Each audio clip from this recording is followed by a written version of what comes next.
오늘 말씀의 제목은 세상의 평가보다 하나님의 평가가 중요합니다 라는 제목으로 하나님의 말씀을 나누겠습니다.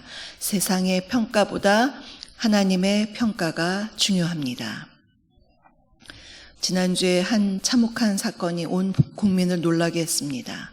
명문대를 다니는 의대생이 자신의 여자친구에게 흉기를 휘둘러 살해한 사건이었습니다. 이 일이 우리에게 왜 그토록 놀라움을 주었는지 그 이유를 생각해 보면, 먼저 의대생이면 생명을 살려야 하는 사람인데 오히려 생명을 무자비하게 죽였다는 점이 끔찍하고요. 더구나 그가 피해자에게 가격한 부위가 전문가만 알 수 있는 그런 신체의 치명적인 부위였다는 점, 참 두려운 일입니다. 또한 이 일을 위해서 흉기를 미리 구입한 그런 계획 범죄였다는 것도 참 마음이 안타깝고요. 더욱이 그가 2018년도에 수능시험 자연계에서 수능 만점자였다는 것, 굉장히, 그래서 그 당시에 화제가 되었던 인물이라는 점이 사람들에게 충격을 주었습니다. 수능 만점, 정말 보통 일이 아니죠. 어렵게 공부했을 것이고 또 그만큼 능력 있는 청년이었습니다. 그런데 왜 이렇게까지 악한 일을 계획하여서 살인까지 저질렀나, 안타깝게 그지없습니다.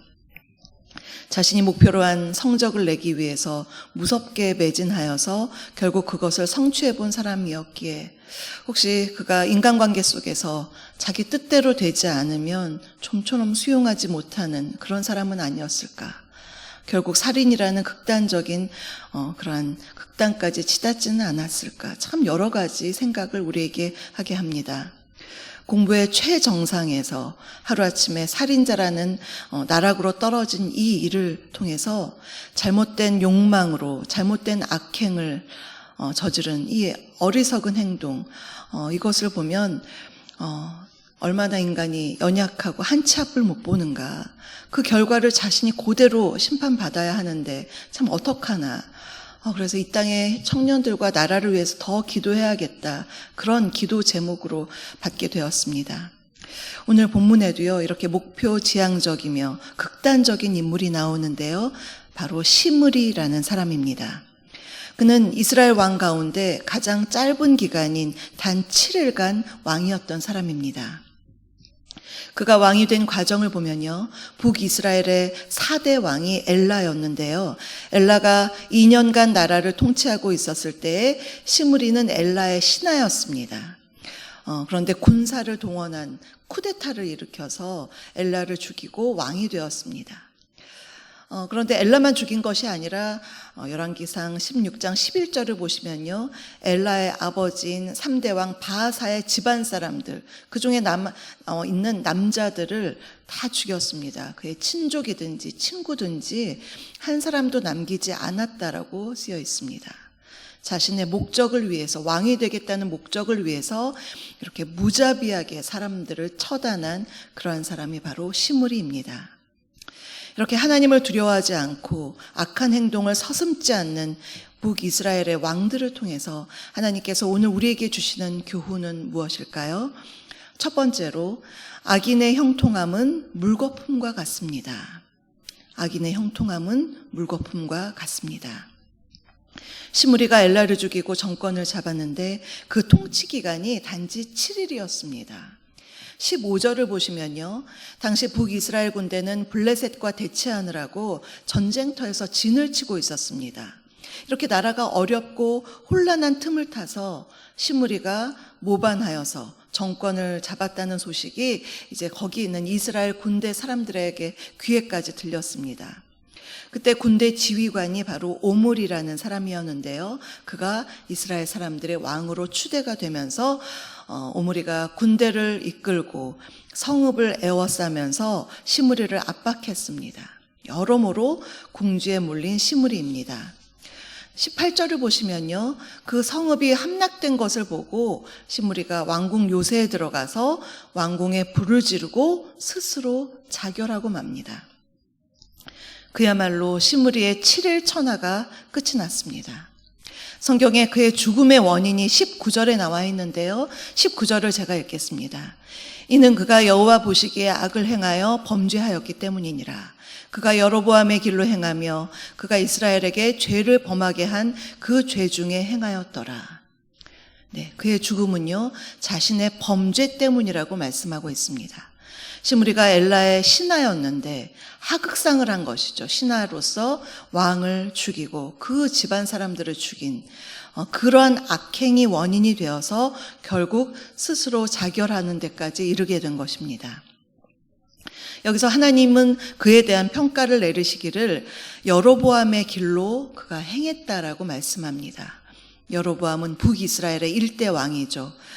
악을 행한, 또 우상 숭배를 앞장서서 행하고 백성들을 그렇게 인도했던 악한 왕의 표본입니다. 이것이 바로 하나님의 그에 대한 준엄한 평가입니다.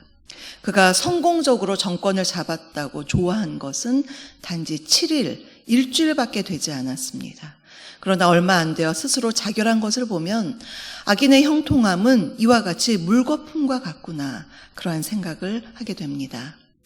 다윗은 시편 37절에서 37편 1절에서 이렇게 말씀합니다. 악을 행하는 사람을 보면서 불평하거나 시기하지 말라. 그러면서 그 이유를 37편 2절에서요. 그들은 풀과 같이 속히 배임을 당할 것이며 푸른 채소같이 쇠잔할 것이다 라고 말했습니다. 그러니 결코 악한 길을 가지 말고 하나님이 기뻐하시는 선한 길, 의의 길을 걸어가시는 저와 여러분이 되시기를 간절히 축원합니다. 둘째로, 세상의 성공보다 하나님의 인정받기를 추구해야 합니다. 세상의 성공보다 하나님의 인정받기를 추구해야 합니다. 시므리가 죽고 처음에는 오므리가 정권을 잡은 듯 했으나 잠시 내란이 있었습니다. 그것은 북이스라엘이 왕을 누구를 세울 것이냐 하고서 반으로 나뉜 것이죠. 한쪽은 디분이라는 사람을 세워야 한다. 한쪽은 오므리를 세워야 한다. 이렇게 내란이 있다가 결국 디분이가 죽고 오므리가 승리하면서 오므리가 북이스라엘의 6대 왕이 되었습니다. 우리는 아합 왕은 익히 잘 들어서 알죠. 아합과 이세벨 너무나 잘 아는데요. 아합의 아버지 오므리는 좀 생소한 분도 계실 것입니다. 그러나 세계사에서는요, 오므리를 굉장한 사람으로 높게 평가합니다. 오므리 왕이 비록 12년에 그렇게 길지 않은 기간 동안 나라를 다스렸지만 오므리 왕조는 오므리부터 아합, 아하시아, 요람에 이르는 것을 다 오므리 왕조라고 하거든요. 그 시대에 북이스라엘이 굉장히 강성한 나라로 발전했습니다. 어느 정도냐 하면 오므리가 죽은 지 100년이 지났는데도 저 아수르에서는 거기 북이스라엘은 오므리 땅이다 이렇게 말을 할 정도로 북이스라엘의 대표적인 왕으로서 오므리가 그렇게 회자되었습니다. 그가 왕이 되고 가장 먼저 한 것은요, 24절을 보시면요, 은 2달란트로 사마리아를 사서 그곳을 북이스라엘의 수도로 삼았습니다. 사마리아는 주변 지역의 아주 중심적인 곳일 뿐만 아니라 군사적으로, 상업적으로 굉장히 중요한 위치에 있었습니다. 사마리아는 북왕국이 멸망할 때까지 계속해서 수도로 존재하는 곳이었습니다. 오므리는 굉장히 카리스마 넘치는 지도자였습니다. 군대를 장악해서 군사적 능력도 펼칠 수 있는 사람이었고 또 사마리아를 이렇게 수도로 정할 정도로 행정력도 뛰어난 사람이었고요. 특히 외교력이 뛰어났습니다. 그 중에 하나가 당시 해상무역의 중요 요충지가 두로와 시돈이었는데요. 그런 그 나라들과 동맹을 맺으면서 굉장히 나라를 부강하게 이끌었습니다. 시돈의 왕 엣바알의 딸이 바로 이세벨입니다. 시돈과의 동맹 속에서 그 며느리로 그 이세벨을 들여서 나라를 부강하게 만드는데 일조를 했죠. 이렇게 세계사에서 강력한 통치자로 평가를 받는 사람이 바로 오므리인데요. 그런데 성경에서는요, 그 세계사에서의 그러한 평가와 다른 평가를 내리고 있습니다. 그의 이렇게 많은 업적에도 불구하고 성경의 기록, 오므리에 대한 기록은 단지 8구절밖에 되지 않습니다. 왜 그럴까요? 성경은 사실을 그대로 서술하는 역사서가 아니죠. 신학적인 관점, 하나님의 관점으로 쓰여진 책입니다. 25절, 26절 오늘 요절의 말씀인데요. 그에 대한 평가가 그렇습니다. 여호와 보시기에 더욱 악을 행했다. 이전 사람들보다 더욱 악을 행했다라고 오므리를 평가하고요.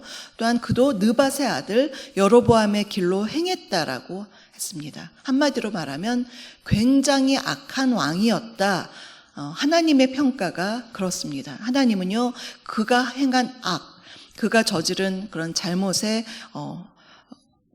관점을 가지고 또 26절 하반절에서는 그가 섬긴 헛된 것들, 여기서 헛된 것들은 우상 숭배입니다. 그것이 하나님을 노하시게 했다라고 그렇게 말씀하고 있습니다. 이런 우상들을 섬기는 오므리를 보고 그 아들 아합이 어떻게 자랐을까요? 아합과 이세벨, 우리가 너무나 잘 알죠. 아합도 악한 왕이었고 이세벨 바알 선지자와 또 아세라 선지자 850대 나중에는 이제 엘리야와 싸우는 그러한 이야기들이 나오죠. 그러한 선지자들을, 그런 우상 숭배하는 선지자들을 데리고 있었던 그런 이세벨과 아합, 정말 이 오므리의 영향력이 다음 세대까지 계속해서 얼마나 크게 작용했는지 우리가 알 수가 있습니다. 우리는 세상 사람들의 눈과 평가에 굉장히 민감합니다. 세상의 성공 너무나 하고 싶어 합니다. 세상 성공한다고 잘못된 것 아니죠. 되도록이면 열심히 일을 하고 사업도 열심히 하고 성공하면 좋습니다. 그런데 만약에 그러기 위해서 수단과 방법을 가리지 않고 한다는 것은 문제가 되는 것이죠. 수단과 방법을 가리지 않고 가지려 하고 높아지려고 한다면 그것은 하나님이 기뻐하시지 않는 일입니다. 우리가 정작 신경을 쓰고 살아가야 하는 것은 하나님의 시선입니다. 하나님의 평가, 하나님의 인정이 너무나 중요합니다. 내가 언젠가 하나님 앞에 설 텐데 주님이 나를 어떻게 평가하실까? 그 생각을 가지고 우리가 살아간다면 조금은 두렵고 떨리는 마음으로 이 땅에서 주님의 뜻을 구하며 주님의 말씀 붙들고 선하게 살려고 애를 쓸 것입니다. 하나님 앞에 섰을 때 너 악한 자였다, 이런 오므리의 평가받으면 안 되겠죠. 하나님 앞에서 나의 착하고 충성된 종아, 이렇게 칭찬받는다면 얼마나 좋겠습니까? 사랑하는 성도 여러분, 오늘 우리는 시므리와 오므리 이 두 왕을 통해서 우리가 반면교사해야 할 그러한 교훈들을 보았습니다. 첫째로 악인의 형통함은 물거품과 같다, 아무것도 아니라는 것을 보았습니다. 그러니 악인의 형통함을 부러워하지 말고 하나님의 시선을 의식하며 늘 겸손하게, 경건하게, 또한 선한 일에 힘쓰면서 살아가야 하겠습니다. 둘째로 세상의 성공보다는 하나님의 인정받기를 추구해야 합니다. 세상 사람들이 부러워하는 사람보다 하나님이 인정해 주시는 사람이 되고자 힘쓰고 애써서 결국 하나님께로부터 높은 평가를 받을 수 있는 저와 여러분 되시기를 주님의 이름으로 축복합니다. 오늘의 말씀을 생각하시면서 찬송가 484장을 부르시겠습니다.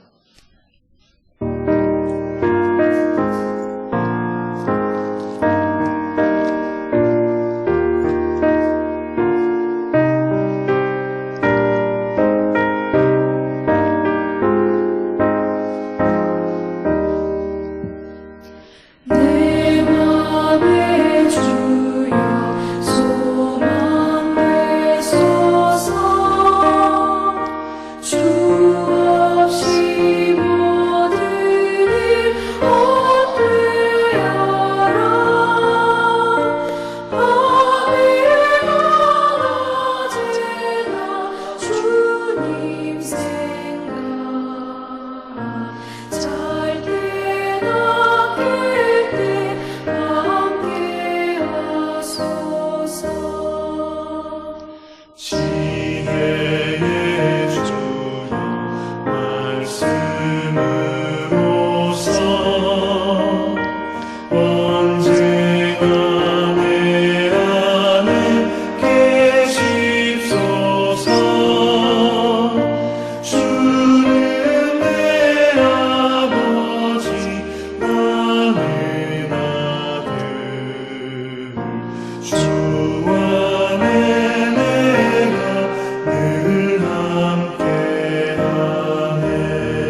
세상의 영광 다 모여도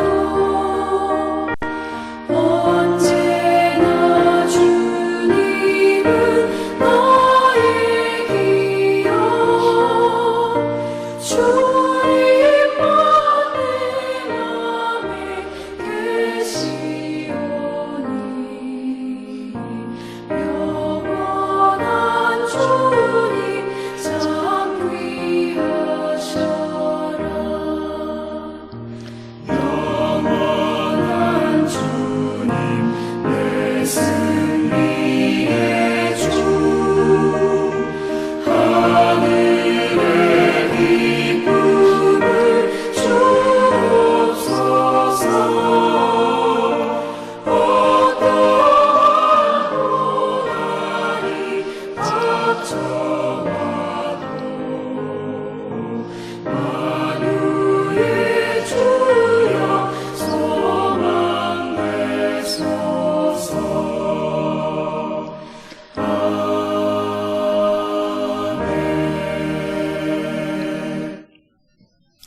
지금은 우리 주 예수 그리스도의 은혜와 아버지 하나님의 다함없는 사랑하심과 성령님의 내주 교통 충만케 하심이 우리를 늘 감찰하시는 하나님의 시선을 의식하면서 오늘도 믿음의 길, 의의 길로 살아가기를 간절히 소망하는 사랑하는 우리 성도님들 머리 위에와 그 가정과 일터 위에 우리 주사랑교회 위에 지금부터 영원토록 함께하옵시기를 간절히 축원하옵나이다. 아멘.